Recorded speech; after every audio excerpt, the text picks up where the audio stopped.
Hi friends, exam platform में आपका स्वागत है।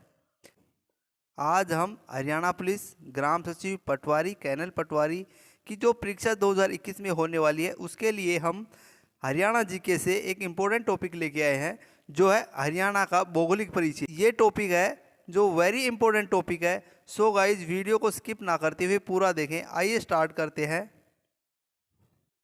हरियाणा का भौगोलिक परिचय। हरियाणा प्रदेश है वो भारत के उत्तरी पश्चिमी भाग में स्थित है। अब क्वेश्चन ये बनता है इसमें कि हरियाणा प्रदेश है वो भारत के किस भाग में स्थित है। तो जो हरियाणा प्रदेश है वो भारत के उत्तरी पश्चिमी भाग है उसमें स्थित है। हरियाणा के उत्तरी पश्चिमी भाग में पंजाब स्थित है। हरियाणा के जो उत्तर पश्चिम है उसमें कौन सा जो राज्य है वो पड़ता है, तो वो पड़ता है पंजाब। उत्तर पूर्व में कौन सा राज्य पड़ता है, हिमाचल प्रदेश। हरियाणा के पूर्व में यमुना नदी है वो बहती है। हरियाणा के पूर्व में यमुना नदी उत्तर प्रदेश और हरियाणा की सीमा निर्धारित करती हुई प्रवाहित होती है। यानी कि जो यमुना नदी है ये हरियाणा और उत्तर प्रदेश के बीच में जो सीमा निर्धारित करती हुई बहती है। हरियाणा जो राज्य है उसके पश्चिम व दक्षिण में राजस्थान फैला हुआ है। दक्षिण पूर्व में केंद्र शासित राज्य दिल्ली है। हरियाणा जो राज्य है उसका जो क्षेत्रफल है वो 44,212 वर्ग किलोमीटर है। ये वेरी इंपॉर्टेंट क्वेश्चन है, कई बार पूछा गया है एचएससी के द्वारा कि हरियाणा का जो क्षेत्रफल है वो कितना है। हरियाणा का जो क्षेत्रफल है वो है 44,212 वर्ग किलोमीटर, जो देश के कुल क्षेत्रफल का 1.34% है। एफएसआई के अनुसार राज्य में वनावरण 1586 वर्ग किलोमीटर में है। जो एफएसआई है उसके अनुसार राज्य में वनावरण है वो कितना है, 1586 वर्ग किलोमीटर, जो राज्य के भौगोलिक क्षेत्र का 3.64% है। तर राज्य में जो वृक्ष आवरण है वो 1282 वर्ग किलोमीटर है, जो भौगोलिक क्षेत्र का है 3.16%। जो डॉक्टर जसवीर सिंह ने अपनी पुस्तक, डॉक्टर जसवीर सिंह की कौन सी पुस्तक थी, an agriculture geography of Haryana, में हरियाणा को कितने भागों में बांटा है, 8 भागों में बांटा है। डॉक्टर जसवीर सिंह की कौन सी पुस्तक थी, एग्रीकल्चर जोग्राफी ऑफ हरियाणा। उसने हरियाणा को कितने भागों में बांटा है, उसने हरियाणा को 8 भागों में बांटा है। कौन कौन से भाग हैं, नंबर 1 है शिवालिक, नंबर 2 है जलोढ़ मैदान, नंबर 3 बालू के टीले युक्त मैदान, नंबर 4 है बाढ़ का मैदान, और नंबर 5 है अरावली का पथरीला प्रदेश, और नंबर 6 है वो तरंगित बालू मैदान, और नंबर 7 है जो अकाई दलदल, और नंबर 8 क्या है, गिरिपादीय मैदान। अब आगे हम जो 8 भाग हैं इन 8 भागों को डिटेल से डिस्कस करते हैं। नंबर 1 है शिवालिक। जो शिवालिक है वो हरियाणा राज्य के उत्तरी पूर्वी भाग में स्थित है। जो शिवालिक है वो हरियाणा के कौन से भाग में है, उत्तरी पूर्वी भाग में है। शिवालिक पहाड़ियाँ हैं वो राज्य के उत्तरी पूर्वी भाग में स्थित हैं, जिनमें मुख्यतः पंचकुला, अंबाला, यमुनानगर का उत्तरी पूर्वी भाग आता है। जो पंचकुला, अंबाला और यमुनानगर है इसका उत्तरी पूर्वी भाग किस में आता है, शिवालिक की पहाड़ियों में आता है। शिवालिक पहाड़ियाँ हिमालय पर्वत क्रम की नवीनतम पहाड़ियाँ हैं। जो शिवालिक की पहाड़ियाँ हैं वो कैसी हैं, हिमालय की नवीनतम पहाड़ियाँ हैं। शिवालिक का जो निर्माण है वो हिमालय के दक्षिण में स्थित संकरी खाई के तल का नदियों द्वारा ऊपर उठने से हुआ है। जो शिवालिक है उसका निर्माण कैसे हुआ है, शिवालिक की पहाड़ियों का निर्माण है वो हिमालय के दक्षिण में स्थित संकरी खाई के तल का नदियों द्वारा ऊपर उठने से हुआ है। यहाँ पहाड़ियों की अधिक ऊंचाई नहीं है। शिवालिक की जो पहाड़ियाँ हैं उनकी अधिक ऊंचाई नहीं है। इन पर्वत श्रेणियों की ऊंचाई है वो 900 मीटर से और 23 मीटर तक है। कितनी है, इन पर्वत श्रेणियों की जो ऊंचाई है वो 900 मीटर से लेकर 23 मीटर तक है।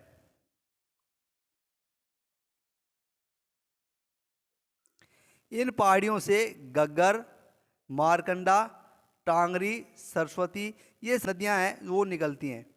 अब क्वेश्चन क्या बनता है कि जो शिवालिक की पहाड़ियाँ हैं उनसे कौन कौन सी नदी निकलती हैं। जो शिवालिक की पहाड़ियाँ हैं उनसे कौन कौन सी नदी निकलती हैं, घग्गर, मारकंडा, टांगरी, सरस्वती। ये जो नदियां हैं ये कहाँ से निकलती हैं? शिवालिक की पहाड़ियों से। सीमेंट बनाने वाला चूने का पत्थर, जो सीमेंट बनाने वाला चूने का पत्थर है वो इसी भाग में मिलता है। कहाँ पे मिलता है? शिवालिक की पहाड़ियों से मिलता है। पंचकुला से 30 किलोमीटर दूर हरियाणा की सबसे ऊंची चोटी करो है। इंपॉर्टेंट क्वेश्चन है एचएससी द्वारा। और जो करो चोटी है कहाँ पे है? मोरनी की पहाड़ियों में स्थित है। यानी जो करो चोटी है इसकी जो ऊंचाई की बात करें तो वो 1514 मीटर है। नेक्स्ट है हमारा गिरिपादीय मैदान। क्या है? गिरिपादीय मैदान। जो गिरिपादीय मैदान है वो यमुना नदी से घग्गर नदी तक फैला हुआ है। ये कहाँ तक फैला हुआ है गिरिपादीय मैदान? ये यमुना नदी से और घग्गर नदी तक फैला हुआ है। और ये यमुनानगर, अंबाला, पंचकुला जिलों में फैला हुआ है। ये कौन कौन से जिलों में फैला हुआ है? यमुनानगर, अंबाला, पंचकुला, इनमें फैला हुआ है। ये बाग अन्य बागों की तुलना में कम उपजाऊ है। जो गिरिपादीय हमारा मैदान है वो अन्य बागों की तुलना में कम उपजाऊ है। इस मैदान की सामान्य ऊंचाई 300 से 375 मीटर है। जो गिरिपादीय मैदान है उसकी ऊंचाई कितनी है? 300 से 375। इस मैदान को स्थानीय भाषा में घर कहा जाता है। जो एक गिरिपादीय मैदान है इसको स्थानीय भाषा में क्या कहा जाता है? घर। तथा इस मैदान में नदियां नालों द्वारा बनाए गए खड्डे पहाड़ी भाषा में चो कहा जाता है उसे। और इस मैदान से नदियों नालों द्वारा जो खड्डे बने होते हैं, जो खड्डे बनते हैं, उसे पहाड़ी भाषा में क्या कहा जाता है? चो कहा जाता है।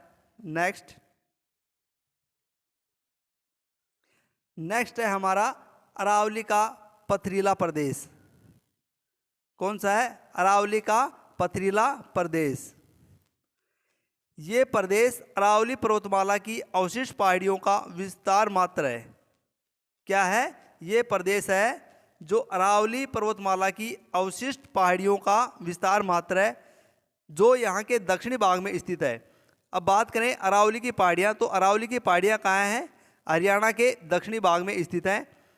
इसमें क्या कहा है कि इन पहाड़ियों की नगन, कठोर और गोलाकार चट्टानें अर्ध शुष्क रेतीले क्षेत्र में वायु अपर्दन का उत्कृष्ट उदाहरण प्रस्तुत करती है।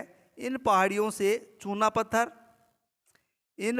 से चूना तथा प्लेट का पत्थर निकलता है। जो अरावली की पर्वत की पहाड़ियाँ हैं उनसे क्या निकलता है? चूना तथा प्लेट का पत्थर निकलता है। यहाँ वर्षा कम होती है। अरावली की जो पहाड़ियाँ हैं वहाँ पे क्या है कि वर्षा कम होती है, इसलिए यहाँ क्या होते हैं? कांटेदार झाड़ियाँ और कांटेदार वृक्ष पाए जाते हैं। हरियाणा के मेवात जिलों में अरावली की पहाड़ियों का विस्तार अधिक है। जो हरियाणा के मेवात है, मेवात जिला है, उसमें अरावली की जो पहाड़ियाँ हैं वो क्या है? स्थित है, उनका विस्तार है। नेक्स्ट हमारा जलोढ़ मैदान। नेक्स्ट कौन सा है? जलोढ़ मैदान। जो जलोढ़ मैदान है उसकी समुद्र तल से ऊंचाई 220 से 280 मीटर के बीच में है। जो हमारा जलोढ़ मैदान है उसकी समुद्र तल से ऊंचाई कितनी है? 220 से 280 मीटर के मध्य में है। इस क्षेत्र में मारकंडा, सरस्वती तथा चोटांग नदियाँ बहती हैं। जो मारकंडा, सरस्वती और चोटांग नदियाँ हैं वो कहाँ बहती हैं? तो वो जलोढ़ मैदान का जो क्षेत्र है उस क्षेत्र में मारकंडा, सरस्वती और चोटांग नदियाँ हैं वो बहती हैं। शिवालिक के गिरिपाद क्षेत्र से अरावली तक तथा यमुना और घग्गर नदियों के मध्य विस्तृत ये उच्च भूमि का जल और मैदान है। इसे बांगर भी कहते हैं। इंपॉर्टेंट क्वेश्चन है, जलोढ़ मैदान है उसको हम क्या कहते हैं? बांगर। इस क्षेत्र में मारकंडा, सरस्वती तथा चोटांग नदियाँ हैं वो बहती हैं। शिवालिक के गिरिपादीय क्षेत्र से अरावली तक, यानी कि जो शिवालिक के गिरिपादीय क्षेत्र है उससे अरावली तक तथा यमुना और घग्गर नदियों के जो मध्य विस्तृत और उच्च भूमि और जल का मैदान है उसे हम क्या कहते हैं? उसे बांगर कहते हैं। नेक्स्ट है हमारा बाढ़ का मैदान। नेक्स्ट क्या है? बाढ़ का मैदान। यह एक तरंगित मैदान है। बाढ़ का मैदान क्या है? तरंगित मैदान है जिसमें घाटी मार्ग तथा दलदल पाए जाते हैं। अब ये पूछे कि घाटी मार्ग और दलदल कहाँ पाए जाते हैं, तो ये पाए जाते हैं बाढ़ के मैदान में।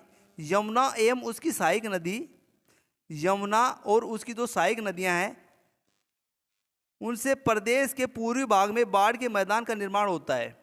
अब ये पूछे कि यमुना और उसकी सहायक नदियों से कौन से भाग में बाढ़ के मैदान का निर्माण होता है, तो होता है पूर्वी भाग में। कौन से भाग में? पूर्वी भाग में।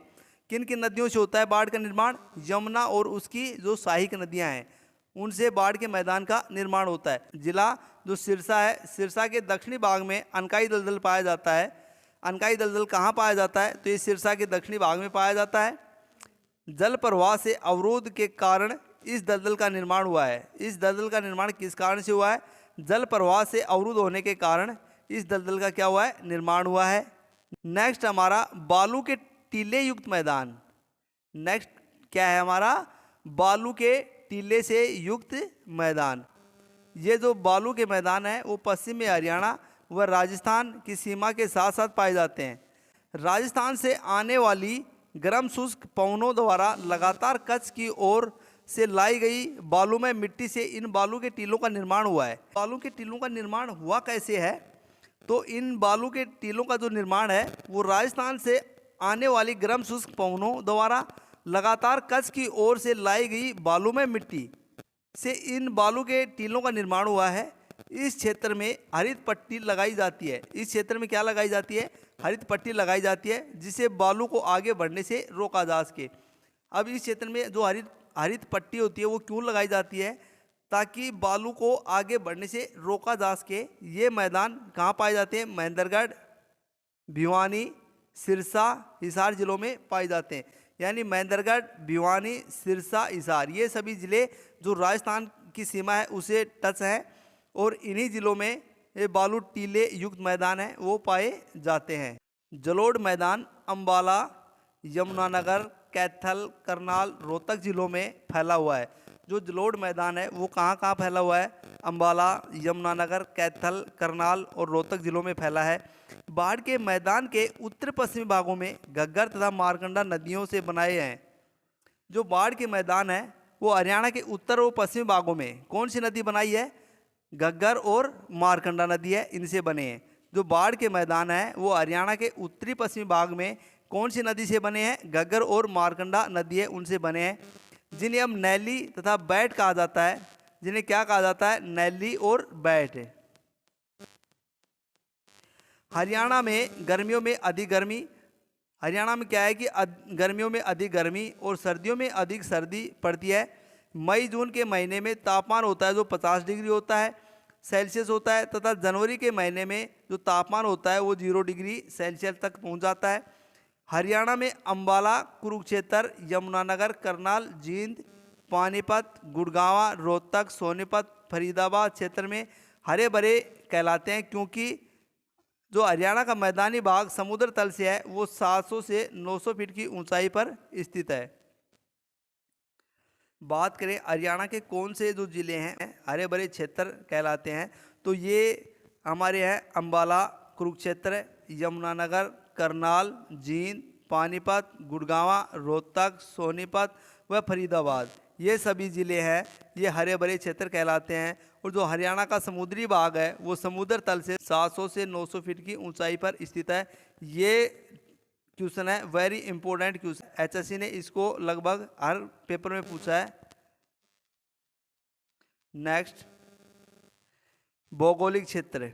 भौगोलिक दृष्टि से हरियाणा को 3 इकाइयों में बांटा गया है। भौगोलिक क्षेत्र की दृष्टि से हरियाणा को कितनी इकाई में बांटा गया है? हरियाणा को 3 इकाई में बांटा गया है, जिसमें पहला है कुरुक्षेत्र। कुरुक्षेत्र है, इसमें पूर्व का करनाल जिला और जींद के क्षेत्र हैं वो शामिल हैं। कुरुक्षेत्र में क्या है? कुरुक्षेत्र है, इसमें पूर्व का करनाल जिला और जींद के क्षेत्र हैं वो शामिल हैं। दूसरा है हमारा हरियाणा। उत्तरी अक्षांश के मध्य विस्तृत भौगोलिक क्षेत्र में हांसी, फतेहाबाद व हिसार तहसील, भिवानी और रोहतक जिलों के भाग इसमें शामिल हैं। जाटों की अधिकता होने के कारण इसे जटियात क्षेत्र भी कहा जाता है।